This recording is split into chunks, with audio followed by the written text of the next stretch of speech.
Pemirsa, Presiden Joko Widodo menggelar rapat internal membahas perayaan Tahun Baru Imlek yang jatuh pada tanggal 12 Februari 2020 mendatang. Dan untuk mengetahui hasil rapat tersebut, kita telah bergabung dengan rekan Friendly Sagala dan juru kamera Satria Eko Atmojo langsung dari Istana Kepresidenan Jakarta. Ya, silakan Friendly, informasinya terkait dari arahan Presiden untuk perayaan Imlek tanggal 12 Februari mendatang. Seperti apa? Ya, Anggi, tadi baru saja pemerintah menggelar rapat internal membahas bagaimana pelaksanaan perayaan Tahun Baru Imlek yang akan jatuh pada tanggal 12 Februari 2021 mendatang. Karena kita ketahui bahwa perayaan Tahun Baru Imlek ini harus dilakukan di tengah pandemi COVID-19.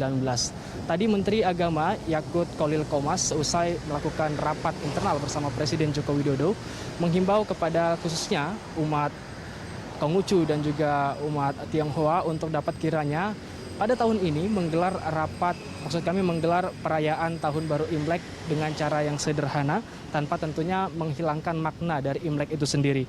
Hal ini tentu bertujuan untuk dapat mencegah dan juga menekan angka penularan COVID-19 di tanah air yang lebih luas lagi, karena kita tahu bahwa perayaan Imlek ini identik dengan perayaan dan juga pagelaran barongsai, kemudian juga bagi angpau.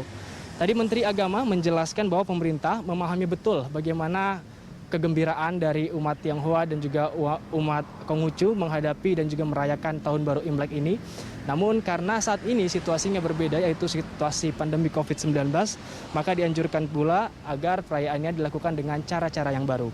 Tadi Menteri Agama mengatakan bahwa dan menganjurkan bahwa agar perayaan Imlek ini dapat dilakukan dengan menggunakan cara virtual, karena pada dasarnya kekuatan dari perayaan Imlek ini adalah memperkuat silaturahmi. Sementara karena perayaan Imlek ini juga identik dengan bagi-bagi angpau, Menteri Kesehatan Budi Gunadi Sadikin menganjurkan dan juga memberikan contoh bahwa tradisi ini bisa sementara diganti dengan cara membagi angpau secara virtual, baik itu melakukan transfer dengan menggunakan bank online ataupun menggunakan transfer dengan cara atau dengan memanfaatkan fintech yang ada. Begitu, Anggi.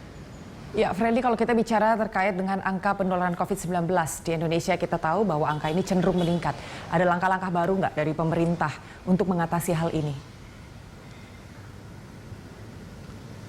Ya, kemarin Presiden Joko Widodo menggelar rapat dengan 5 gubernur yang ada di daerah 5 Jawa dan juga Bali. Dan rapat tersebut membahas bagaimana kelanjutan dari pelaksanaan PPKM atau pemberlakuan pembatasan kegiatan masyarakat.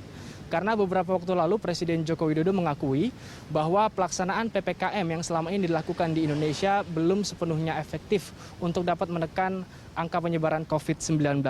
Dan dalam rapat tersebut, para kepala daerah bersama Presiden Joko Widodo saling bertukar pikiran untuk bagaimana cara menangani COVID-19 di daerah masing-masing dan juga dapat mencontoh bagaimana Cina yang dapat bisa mengatasi dan juga mencarikan solusi untuk dapat keluar dari masalah pandemi COVID-19. Beragam usulan muncul untuk mencegah penularan COVID-19 di Indonesia, yang salah satunya adalah rencana ataupun isu pelaksanaan lockdown weekend. Usulan ini awalnya datang dari anggota fraksi PAN DPR Saleh Daulay yang menawarkan opsi lockdown akhir pekan untuk wilayah zona merah dan zona oranye COVID-19. Dan beberapa gubernur disebutkan menawarkan konsep ini kepada Presiden Joko Widodo. Dan salah satunya adalah Gubernur Jawa Tengah, yaitu Ganjar Pranowo, yang diketahui pada tanggal 6 hingga 7 Februari mendatang, yaitu tepatnya pada Sabtu dan Minggu, juga akan melakukan konsep ini dengan cara menutup seluruh tempat wisata dan pasar di Jawa Tengah selama 2 hari. Dan namun usulan ini belum ditetapkan ataupun belum diputuskan oleh Presiden Joko Widodo, sehingga kita masih harus menunggu kira-kira kebijakan dan langkah-langkah apa yang akan dilakukan oleh pemerintah untuk menekan angka penyebaran virus corona ini.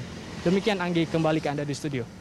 Baik, terima kasih Friendly. Kalau begitu kami akan menunggu seperti apa kelanjutan dari kebijakan pemerintah terkait usulan-usulan yang disampaikan oleh pihak-pihak tertentu. Terima kasih Friendly, selamat bertugas kembali.